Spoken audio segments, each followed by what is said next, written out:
દવાખાને ગયા હતા ડોક્ટર પાસે. હા, દવા લેવા તો ડોક્ટર પૂછ્યું કે તાર બાપાનું નામ શું? ઓલી બેન ને પૂછ્યું એટલે બેને કીધું બોલા મોટા ઓલા નાના છોકરાને કે તાર બાપાનું નામ કે.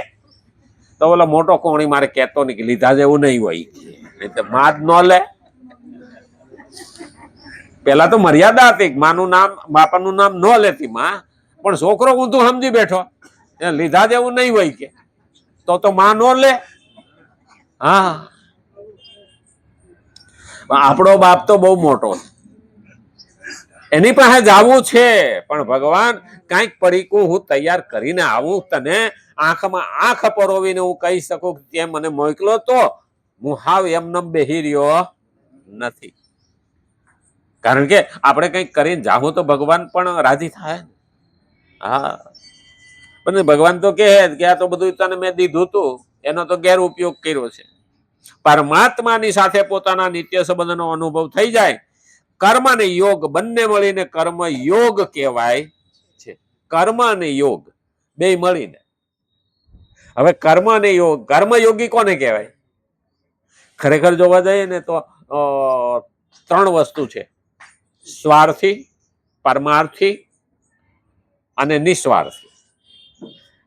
સ્વાર્થી, પરમાર્થી અને નિસ્વાર્થી. હવે આ ત્રણેયને નક્કી કરો ને તો સ્વાર્થી એટલે દુર્યોધન, નિસ્વાર્થી એટલે કર્ણ,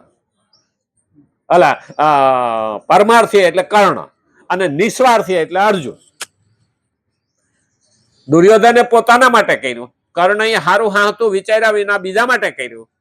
એ પાછું હારું હાહતું વિચારીને કરવાનું, પરમારથ કરીએ તો. અને અર્જુને ફક્ત ભગવાન માટે, કોઈ માટે નહીં. મને કોઈ હારો કે ખરાબ કે એની હારે લેવા દેવા નહીં, એની ફક્ત ભગવાન માટે. નષ્ટો મોહ સ્મૃતિર્લબ્ધા કરીશ્ય વચનં તવ.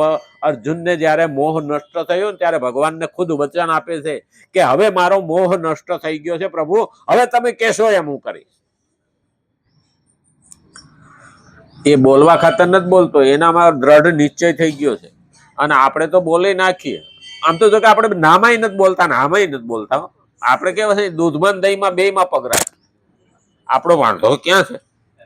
હકીકતમાં જોવા જાય ને અલા કે મંદિરે આવવું છે, હાલો કે મંદિરે આવજો.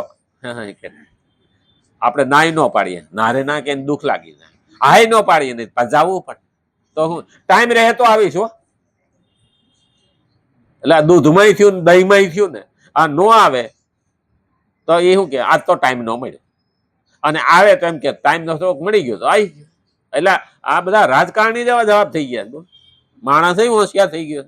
ભગવાનને ખરેખર છે ને આજે તો ભક્તિ એવી હાલે છે ને, સજાવટની, બનાવટની, પતાવટની, સમજાવટની ભક્તિ રહી નથી.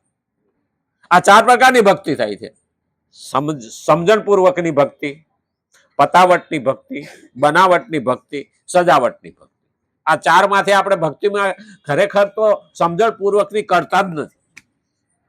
પતાવટમાં માનીએ, શ્રાવણ મહિનો આવે ને એટલે આમ માણસ ઉભરામાં આવી જાય. આજ તો ભોળાનાથને કે 1.25 લાખ બીલીપત્ર ચડાવું. હવે કોઈ દી કલાક નો બેઠો હોય ભગવાન પાસે અને 1.25 લાખ બીલીપત્ર ચડાવવા ઓમ નમઃ શિવાય કરીને, અને ટોપલા ભર્યા હોય અને પછી બીલીપત્ર એક એક ચડાવે. કલાક થાય ને એટલે મને કમર દુખવા. એટલે આમ જોવે કે હજી તો આમાં કઈ ઓછું થયું નથી કે 1.25 લાખ બીલીપત્ર થાય એમ કઈ નાની માના ઘર. એટલે આમ જોવે એ કે હવે તો સારું નહીં બેહાય, કે પતાવટ તો કરવી જ પડશે. હા, એટલે દોથો ભરે ઓમ નમઃ શિવાય, ઓમ નમઃ શિવાય. હવે 3-4 પોટલા જાય ને ઓલા ટોપલા, એટલે પાછો મંડે હાથ દુખવા. એટલે આખો ટોપલો ઉપાડીને ઓમ નમઃ શિવાય. આ પતાવટ થઈ કે ન થઈ? આવી ભક્તિ કરવા વાળા, બીજું બનાવટ કરવા વાળા. હા, ભગવાન આપણે નહીં સત્યનારાયણની કથામાં કહેતા કલાવતી લીલાવતી ની વાત આવે છે. છોકરી જુવાન થઈ, લગ્ન કર્યા જેવડી થઈ તો બાધા પૂરી ન કરી. એક ભાઈએ તો બાધા રાખી, ભગવાનને કીધું ભગવાન મને દીકરો આપો તો હીરાની ટોપી પહેરાવો. હા, એટલે મુગટ, હીરા ટાકેલા મુગટ, એટલે કે હીરાની ટોપી પહેરાવો. ભગવાને દીકરો આપ્યો.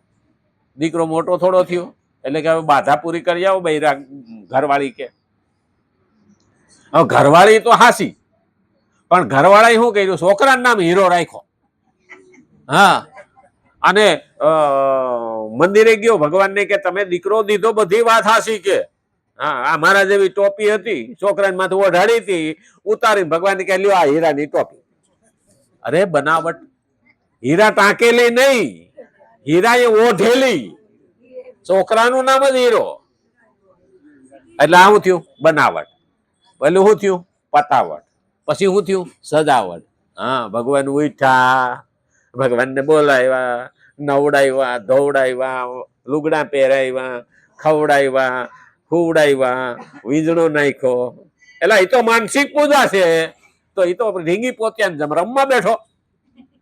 આ સજાવટની ભક્તિ આવી ગઈ, પણ સમજપૂર્વકની ભક્તિ કરતા નથી. કારણ કે બીજાનું જોઈન કરે છે. આ ભાગવત કથામાં ગણાઈ જાય ને તો ટોપલીમાં લાલો લઈને જાય. બોલો, મેં એક ભાઈને પૂછ્યું હતું, આ શું કરવા લઈ જાય? કે લાલો સાંભળે. મેં કીધું પણ લાલાની જ વાર્તા છે, આની તો વાર્તા છે, આને શું લઈ જવાની જરૂર છે? એની જે કામ કર્યા છે એની તો આ ભાગવતની કથા છે. પણ એ સમજણ નહીં કે એક લઈ ગયો એટલે હું બે લઈ જાઉં. હા, ઈ કે 100 ગ્રામનો લાલો લઈ ગયો તો હું 500 ગ્રામનો લઈ જાઉં. અને ખરેખર જોવા જઈએ ને તો આમાંય દેખા દેખી છે. અમુક તો લાલાને ઘહીને સાંભળી સોલી નાખતા છે. પિત્તળનો લાવ્યા હોય, ડાઘ પડ્યા હોય, અને પછી ઘહી ખાટી સાઈસમાં બોલી એ મને લાગે લાલો નહીં હોય, પિત્તળ હોય છે. હા, એક ભાઈ ને તો બાપા મરી ગયા ને, એટલે હોનાનો ઉંદર અને હોનાનો ગણપતિ. આવડો આ ઘરમાં મૂર્તિ હતી, એટલે પૈસા ખૂટ્યા અને દેવાઈ ગયો. હવે ઉંદર હતો, નકોર હતો, અને ગણપતિની મૂર્તિ હતી, પોલી હતી, ઓલું બીબાથી બનાવેલી. હા, એટલે ઓલા એ કીધું કે આ ઉંદરના રૂપિયા જ્યાદા આવશે, ગણપતિના ઓછા આવશે. અરે કે હોતું છે કે ગણપતિને 20 વર્ષથી પૂજા કરીએ છીએ, કે એના છે ને ઓછા દે? બોલો કે ભાઈ હું હોનાના દઉં છું, ગણપતિના નથી દેતો. એમાં હોનું ઓછું છે ને ઓમાં હોનું વધારે છે. પણ આપણે સમજણ વિનાનું કરીએ. મને તો ગણપતિ ના જાજા મળવા જોઈએ ને. એલા ભાઈ, તારા બાપાએ હોનાની મૂર્તિ કરાવી છે, ઓલું બીબામાં બેહાડ્યું છે ને આને નકોરમાં નાખ્યો છે. હા, ગણપતિનું વાહન ઉદડ્યો.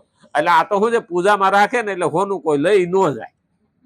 એટલે એની બુદ્ધિ વાપરી, મારો છોકરો કઈ કાંદા કાઢશે નહીં, એટલે કે આવું કરવું હોય તો એ વટાવીને ખાય. આ હોનું તો શું પેલા આપણા વડવા કહેતા, કાળ દુકાળનું ભાતું છે. હા, હોનું હોય તો તમે ગમે ત્યારે વટાવીને તમારી મુશ્કેલીમાંથી બહાર આવી શકો. અને એટલે કીધું કર્મ અને યોગ બંને મળીને કર્મયોગ કહેવાય છે. મારા માટે નથી કરતો. યોગ ટુ જોઈન્ટ, યોગ એટલે ભગવાન સાથે જોડાવું, અને યોગ કીધો છે. હકીકતમાં જોવા જાવ ને તો આખી દુનિયામાં યોગ અત્યારે પ્રચલિત છે. આપણે ભારતમાં હવે તો કાલે યુનેસ્કોની અંદર આપણી દિવાળીને પણ આખા વિશ્વએ સ્વીકાર કર્યો છે. તેજનું પર્વ તરીકે કાલે આવ્યું ને. હા, આખા વર્લ્ડમાં આપણી દિવાળી આ તહેવાર અંદર નોંધાણો છે. હવે આખી દુનિયાને ઉજવે, વર્લ્ડ રેકોર્ડ થઈ ગયો છે આ યુનેસ્કોમાં, કે દુનિયાના 195 દેશ આપણી દિવાળીને સ્વીકાર. કારણ કે તેજનું પ્રકાશનું પર્વ છે.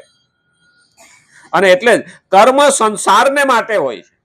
કર્મ સંસારને માટે હોય છે, અને યોગ પોતાના માટે. આ યોગ એ જ વેતન છે. યોગ પોતાના માટે, યોગ કરવાનો. એટલે યોગ બે પ્રકારના છે. યોગ બે પ્રકારના છે. એક છે આપણે જે કસરત ટાઈપ કરીએ છીએ ને બધા આસન, એને યોગ કહેવાય. અને એક ભગવાન હારે જોડાઈએ ને અને ભગવાનનું કામ કરીએ, એને યોગ કહેવાય. એટલે તો આપણે ભગવાનને શું કહીએ છીએ? મારું મન પ્રભુમય અને પ્રભુમાં પ્રગટ થયું ને, એને આપણે શું કહીએ? યોગથી થયેલો, ઉભો થયેલો ઈશ્વર, એટલે યોગેશ્વર. ક્યારે કીધું? 11મા અધ્યાયની અંદર ભગવાને જયારે વિરાટ રૂપ દર્શન આપ્યું, ત્યારે ભગવાને શું કીધું? વિરાટ રૂપ દર્શન એટલે એની ફોઈએ નામ નથી પાડ્યું, અર્જુને કહ્યું છે. હે યોગેશ્વર. 11મા અધ્યાયથી શરૂ થાય છે અને 11મા અધ્યાયથી શરૂ થાય છે અને 18મા અધ્યાય સુધી યત્ર યોગેશ્વર યત્ર પાર્થ ધનુર્ધર યોગેશ્વર કૃષ્ણ જ્યાં હોય અને પાર્થ ધનુર્ધર જ્યાં હોય ત્યાં મુક્તિ જરૂર મળે છે અને લક્ષ્મી પણ મળે, જીત પણ મળે. તો પેલું યાદ રાખવું પડે, યોગ શબ્દનું બહુ મહત્વ છે અને યોગ મારા જીવનમાં ક્યારે આવે એના માટેનો પ્રયત્ન. એટલે ભગવત ગીતા કહે છે કે તારે આ કરવાનું. 11મા અધ્યાયની અંદર ભગવાન અર્જુનને આપેલા નામથી આગળ વધે છે. આજનો ટાઈમ થઈ ગયો, આવતીકાલે જો. રામચંદ્ર ભગવાન કી, કૃષ્ણ કનૈયા લાલ કી, ગજાનંદ ગણપતિ ભગવાન કી. નમઃ. હર હર મહાદેવ.